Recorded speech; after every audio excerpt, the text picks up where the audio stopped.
जय श्री राधे। आज हम कृष्ण अवतार की कथा को श्रवण करेंगे। यदुवंश का नायक राजा सुरसेन मथुरा प्रदेश, जिसमें मथुरा नगर आता है, एक बार सुरसेन के पुत्र वसुदेव देवकी को ब्याह कर अपनी नव परिणीता पत्नी के साथ रथ पर चढ़कर अपने घर जा रहे थे। देवकी के पिता देवक ने बहुत दहेज दिया। उसी समय अग्रसेन का पुत्र कंस अपनी बहन को प्रसन्न करने के लिए वसुदेव के रथ के घोड़े की रास स्वेच्छा से अपने हाथ में लेकर हाँकने लगा। जब दूल्हा तथा दुल्हन रथ में जा रहे थे तो इस शुभ मुहूर्त की जानकारी देने के लिए अनेक प्रकार के ढोल, नगाड़े, शंख, मृदंग एक साथ मिलकर बज रहे थे। जुलूस अत्यंत मनोहर ढंग से निकल रहा था और कंस रथ हाँक रहा था। तभी आकाश में अचानक एक ध्वनि गूंजी, जिसने विशेष रूप से कंस को उद्बोधित किया कि हे कंस, तुम मूर्ख हो। तुम अपनी बहन और बहनों का रथ हाँक रहे हो। हे कंस, लेकिन तुम्हें नहीं मालूम कि तुम्हारी इसी बहन की 8वीं संतान तुम्हारा वध करेगी। कंस भोजवंशी अग्रसेन का पुत्र था।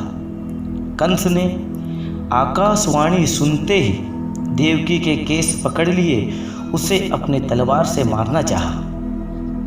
तब वसुदेव ने कहा, हे कंस, समझाया। कंस नहीं समझा। वसुदेव ने कहा, साले जी, तुम्हें मेरे पुत्र से परेशानी है, तुम्हारी बहन से नहीं। यदि इसके पुत्र उत्पन्न होते, मैं वचन देता हूं कि उन सभी को लाकर तुम्हारे समीप प्रस्तुत करता रहूंगा। कंस वसुदेव के वचनों को जानता था। कंस मान गया। इस प्रकार वसुदेव प्रसन्न हुए और अपने घर लौट आए। तत्पश्चात देवकी को प्रतिवर्ष एक संतान हुई।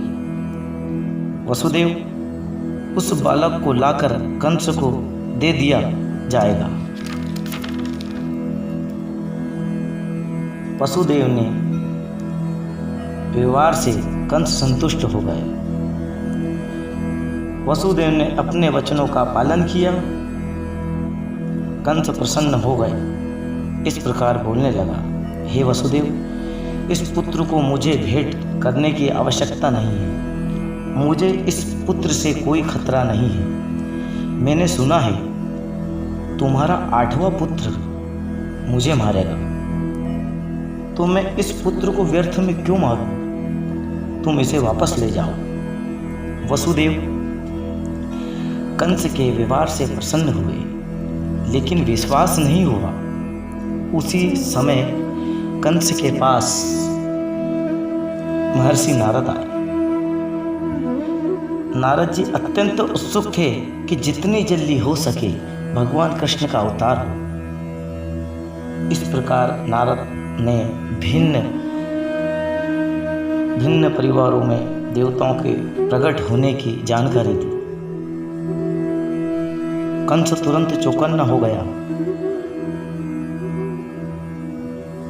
बालक पहला हो या 8वां, नारद ने गिनती कराई 1 से लेके 8 तक की और 8 से फिर उल्टी गिनती कराई। तो नारद का कहना था कि या तो पुत्र 8वां हो या पहला हो। तुरंत अपनी बहनों और बहन को बंदी बना लिया। वसुदेव और देवकी को लोहे की सलाखों से कारागार में डाल दिया गया। प्रतिवर्ष पुत्र को जन्म दे कंस उनको विष्णु अवतार समझकर मारता रहा, परंतु 8वें पुत्र से विशेष रूप से भयभीत था। नारद की कृपा से कंस अपने पूर्व जन्म अवगत हुआ। उसे पता चला कि वह पूर्व जन्म में कालनेमी नामक असुर था, जिसका वध विष्णु द्वारा हुआ था। उसने भोज परिवार में जन्म लेकर यदुवंश का घोर शत्रु बनेगा। कृष्ण उसी परिवार में अवतार लेने जा रहे हैं। अतः कंस परंतु भयभीत था। पूर्व जन्म की भांति कृष्ण से मारा जाएगा। सर्वप्रथम अपने पिता अग्रसेन को बंदी बना लिया, क्योंकि वह यदुभोज तथा अंधक वंश का राजा था और उसने वसुदेव के पिता सूरसेन के राज्य को अपना अधिकार जमा लिया और अपने आप को इस समस्त देशों का राजा घोषित कर दिया। कंस ने यदुभोज तथा अंधक वंशों के राज्यों तथा सूरसेन के राज्यों को अपने अधिकार कर लिया। अन्य सभी आसुरी राजाओं से मित्रता की। उनके नाम प्रलंब, बक, चाणूर, धर्णावत, अघासुर, मुष्टिका, अरिष्ट, द्विविध, पूतना, केसी तथा धेनुका ऐसे भयानक असुरों से मित्रता की। कंस एक एक करके देवकी के 6 शिष्यों का वध कर दिया।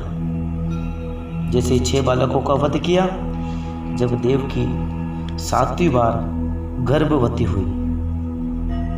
उनके गर्भ में अनंत नामक कृष्ण का पूर्ण अंश प्रकट हुआ। देवकी हर्ष तथा विषाद से अभिभूत थी, क्योंकि उन्हें पता कि गर्भ में भगवान विष्णु ने आश्रय लिया है। साथ में खिन्न परेशानी भी थी कि शिशु उत्पन्न होते ही कंस मार देगा। अतः बालक भगवान कृष्ण योग माया से बोले, देवकी वसुदेव कारागार में बंद है। इस समय मेरा पूर्ण अंश शेष देवकी के गर्भ में है। तुम शेष को देवकी के गर्भ से रोहिणी के गर्भ में स्थानांतरित कर सकती हो। इस व्यवस्था के बाद में अपनी समस्त शक्तियों से देवकी के गर्भ में अवतरित होने जा रहा हूं और फिर देवकी तथा वसुदेव के पुत्र के रूप में तुम वृंदावन में यशोदा के यहाँ पुत्री के रूप में प्रकट होना। भगवान ने योग माया से कहा, घोषित कर दिया, रोहिणी के गर्भ में बलपूर्वक ले जाने के कारण उनका नाम संकर्षण कहलाएगा। संकर्षण कहलाने के कारण संकर्षण शक्ति का ही प्रदर्शन है, इसलिए बलराम भी कहलाएंगे।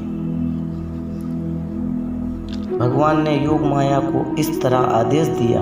योग माया ने शेष को देवकी के गर्भ से रोहिणी के गर्भ में स्थानांतरित कर दिया।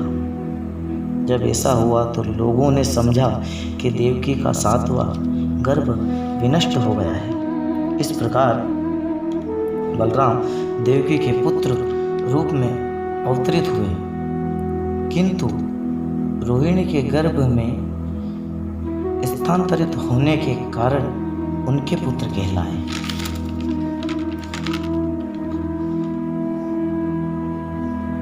जब भगवान के अवतार लेने का समय निकट आ गया, नक्षत्रगण अत्यंत शुभ हो गए।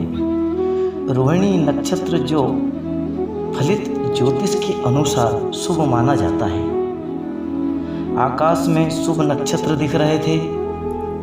नदियां जलपूर्ण होकर प्रवाहित हो रही थी। सरोवर में सुंदर कमल खिले हुए थे। जंगल में सारे मोर पक्षी मधुर वाणी गा रहे थे। वायु अपने साथ पुष्पों को सुगंध लेकर मंद मंद बहने लगी और समुद्र के ऊपर आकाश में बादल जो मोहक गर्जना करने लगे। जब ऐसा संयोग उपस्थित हो गया तो घट घट वासी भगवान विष्णु अंधेरी रात में 12 बजे भगवान के रूप में देवकी के समक्ष प्रकट हुए। बोलिए जय श्री कृष्ण, जय श्री कृष्ण।